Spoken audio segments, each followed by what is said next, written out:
bellezza questa puntata di Guarda che Stella numero 42 con le due anime, diciamo presidente e vicepresidente, cioè coloro che se la gente non funziona non solo calci nel sedere come si dice, ma manganellate legnate.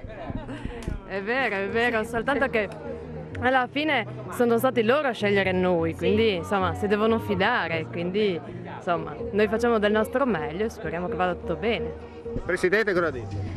Speriamo che continui così, stasera è andata meglio del previsto, siamo fiduciosi anche per le prossime serate, speriamo nel tempo e nelle persone, ecco. Ma perché venire a Sella? Perché la scoperta di un borgo piccolo rimasto come anni fa e secondo me vale la pena venire qua per vivere un po' gli anni di una volta e riscoprire un po' il borgo piccolo. La tradizione mischiata al moderno. Sì, diciamo sì, tradizione mischiata al moderno con menù del luogo.